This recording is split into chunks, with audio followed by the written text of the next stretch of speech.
नमस्कार, नेटवर्क 9 हरियाणा देख रहे हैं आप और मैं हूं आपके साथ प्रीति काल्याण। सोनीपत में हम मौजूद हैं। महम से विधायक बलराज कुंडू जी हमारे साथ हैं। 27 तारीख को मेयर के इलेक्शन होने हैं। सोनीपत से जनसेवक मंच के उम्मीदवार संदीप राणा जी इलेक्शन में खड़े हुए हैं और बलराज कुंडू जी इनका समर्थन देने पहुंचे हैं। सर, सबसे पहले आपका स्वागत है। जी धन्यवाद। सर, आपका स्वास्थ्य कैसा है? क्योंकि हमने सुना था कि आपको कोरोना हो गया था। कोरोना होता है, वो कोई ऐसा नहीं होता कि हो गया तो हो गया। मैं ठीक हूँ बिल्कुल। 12 तारीख को मेरी नेगेटिव रिपोर्ट आ गई थी, उसके बाद मैं दोबारा से लोगों के बीच में हूँ। सबसे पहला सवाल सर यही, संदीप राणा जी को आपने पूरा समर्थन दिया है, क्या खास है इनको आपने मैदान में उतारा है? देखिए, मैंने अपने जनसेवक मंच को लॉन्च किया है। उसका उद्देश्य जो आज के राजनीतिक घटनाक्रम और जो राजनीतिक लोगों की जिस प्रकार की मैंने उनकी कार्यशैली, उनकी करनी और कथनी का फर्क देखा है, तो ऐसे लोगों से प्रदेश को पीछा छुड़ाने के लिए, जिनका उद्देश्य सिर्फ सत्ता भोगना, पैसा कमाना है, उनको लोगों से कोई मतलब नहीं सिवाय झूठी बातें करके लोगों को बरगलाते हैं। उस बात से प्रदेश को के लोगों को किस प्रकार से उससे निजात दिलाई जाए, तो उसी बात को ध्यान में रखते हुए हमने जन सेवक मंच को लॉन्च किया है। उसके तहत पूरे प्रदेश में ऐसे लोगों का समूह, एक संगठन तैयार किया जाएगा जिनका राजनीतिक उद्देश्य सिर्फ जन सेवा का है और जन सेवा के लिए वो राजनीति में आए हैं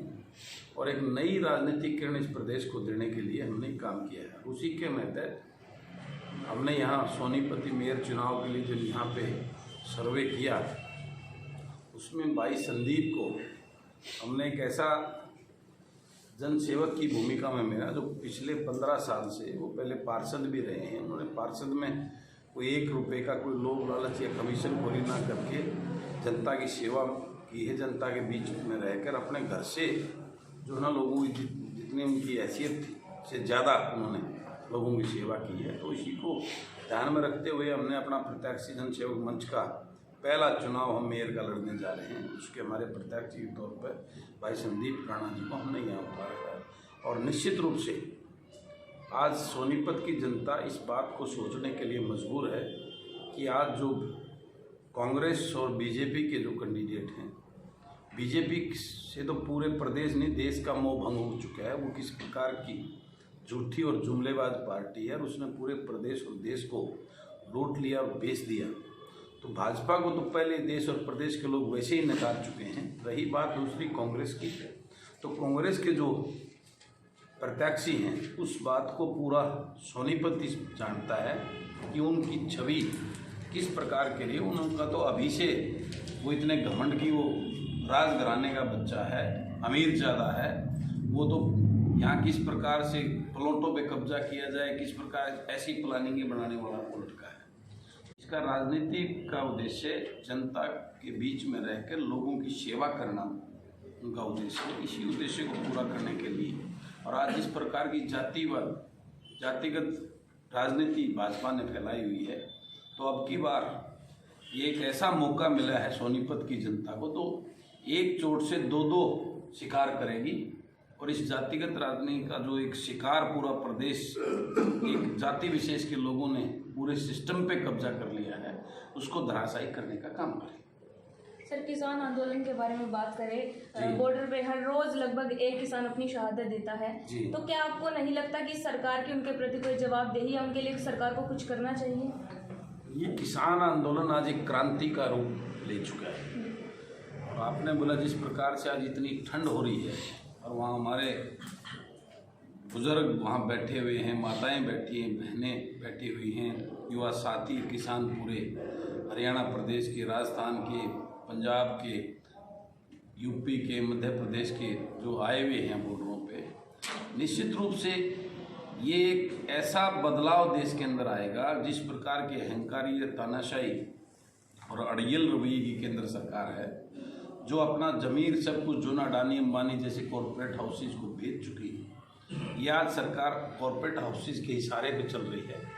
निश्चित रूप से आप देखेंगे कि ये अपनी कब्र खोद चुके हैं और इनका जिस प्रकार से ये आए थे ना एकदम से, उसी प्रकार उससे भयंकर रूप से ये खत्म होने का काम भाजपा का होगा। क्योंकि इनकी जो रवैया है, आज पूरा देश 56 इंची सीना जो बात करते थे हमारे प्रधानमंत्री जी, आज पूरे देश में जो है ना बेरोजगारी और इतनी व्यवस्था खराब हो चुकी है, देश का अंदर हालात खराब हो चुके हैं।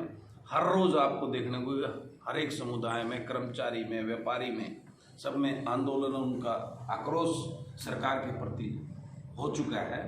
और आज ये बिल्कुल अंत हो गया है जो अन्नदाता के साथ जिस प्रकार का व्यवहार, और कल आपने देखा है संत महात्मा ने इस बात से दुखी होकर अपने आप को जो ना गोली मार ली कि मैं ये सब नहीं देख सकता, जिस प्रकार से यहाँ अन्नदाता के साथ में सड़कों पे हो रहा है। इतनी ठंड में बुजुर्ग ये सारे पड़े हैं, तो ये सब जो है ना विनाश की तरफ लेके जा रहे हैं।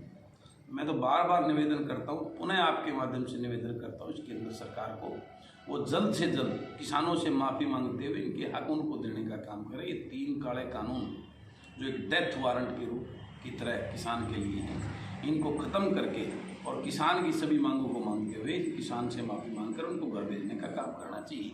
और जो शहादत हुई है, जो इस आंदोलन के अंदर सभी किसानों को सरकारी नौकरी और उचित मुआवजा देते हुए इनको से को जो ना घर भेज, इनको शांत करने का काम। अन्यथा ये आंदोलन क्या विकराल रूप धारण कर देगा, इसका कोई अंदाज़ा नहीं लगा सकता। कल सर आपने किसान रसोई का उद्घाटन किया, किसानों के लिए मशीन दी, तो आपको क्या लगता है कि ज़्यादा दिन तक खींचेगा ये आंदोलन?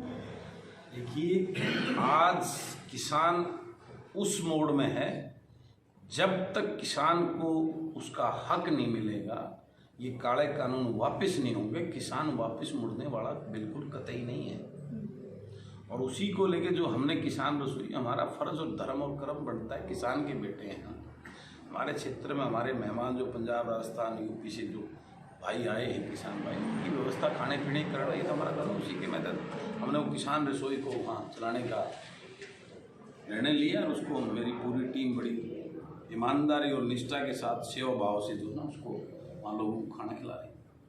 बीजेपी सिंबल की सर अगर बात करें, लोग ज़्यादातर सिंबल देखकर वोट देते हैं अपना। अगर बीजेपी सिंबल की बात करें तो यहाँ से जो ललित बत्रा जी बीजेपी की तरफ से खड़े हुए हैं और लगभग पूरे हरियाणा में आज बीजेपी का बहिष्कार किया है, किसानों ने बहिष्कार किया, तो क्या आपको लगता है कि वो जीत यहाँ से निकाल पाएंगे? उनकी वो तो तीसरे चौथे नंबर पे आने वाला है। किसकी जीत की बात कर रहे हो आप? उनका नंबर तो चौथे नंबर पे आने वाला है। आज पूरी तरह से बीजेपी को पूरे देश और प्रदेश के लोग नकार चुके हैं। और ये नतीजे आप देखेंगे, जो 3 मेयर चुनाव हैं, सोनीपत, अम्बाड़ा और पंचकुला, तीनों में बीजेपी का जो असर होने वाला है वो नतीजे बताएंगे आपको। तो ये बलराज कुंडू जी थे, इन्होंने एक तरह से भविष्यवाणी ही कर दी है कि बीजेपी का जो अब हालत होने वाली है वो बहुत ही बुरी होने वाली है। खैर, आप बने रहिए नेटवर्क 9 हरियाणा के साथ। नमस्कार।